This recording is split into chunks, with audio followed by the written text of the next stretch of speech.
Mesdames, Messieurs, bonjour. Aujourd'hui, 14 novembre, nous allons parler de l'état des âmes du purgatoire vis-à-vis de nous. Elles nous sont unies par les liens de la charité et de la fraternité. Souvenez-vous que nous sommes unis à ces saintes âmes par les anneaux d'une chaîne spirituelle et toute divine. Comme nous, elles ont été créées à l'image de Dieu, rachetées par le sang de Jésus-Christ, régénérées par les eaux du baptême, et nous pouvons dire en vérité que le même Saint, celui de l'Église, nous a portés, que nous sommes enfants de la même mère. Comme nous aussi, et peut-être à côté de nous, elles ont pris place à la table des anges et elles ont reçu ce gage sacré de la vie éternelle.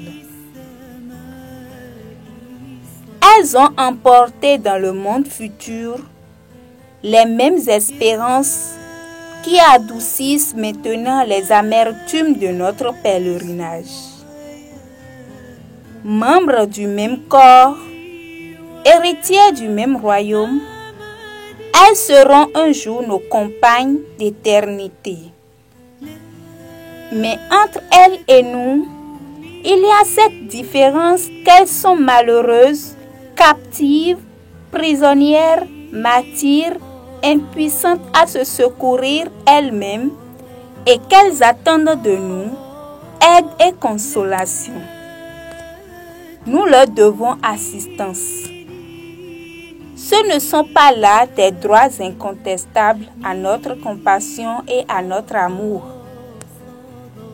Si les enfants d'une même famille s'aiment tendrement entre eux, si les peines de l'un deviennent les peines de tous, ne doit-il pas en être de même des enfants de l'Église? Où serait notre charité si nous n'aimions pas ces pauvres âmes abîmées dans la douleur? Serait-il possible qu'étant hommes et surtout chrétiens, nous fussions insensibles à leurs maux? Aimons-les comme nous-mêmes. Aimons-les comme Jésus-Christ nous a aimés. Parmi ces voix qui appellent, ne retrouvez-vous pas la voix d'un frère, d'une sœur, d'un enfant chéri, d'un époux, d'une épouse bien-aimée, que l'amour avait uni et que la mort a séparé, la voix d'un père, d'une mère, dont le sang coule dans vos veines? Ce cri du sang, cette voix de la famille, que vous dit-elle? Viens, viens à mon secours. Il y a si longtemps que je t'appelle. Je n'ai que toi et tu ne viens pas.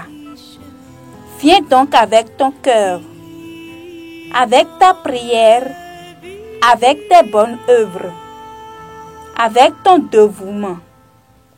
Viens m'arracher à ces brûlants abîmes. Viens me donner le ciel, Dieu, l'éternité. Viens. Comment résister à ce cri de détresse, à ce pressant appel? Savons-nous si nous n'avons pas contribué à augmenter le purgatoire de ceux qui nous ont tant aimés? Ô Jésus, appelez vos enfants et nos frères au bonheur éternel, et que la lumière qui ne s'éteint plus luise sur eux, qu'ils reposent en paix. Amen. Merci de nous avoir suivis. À demain pour la suite.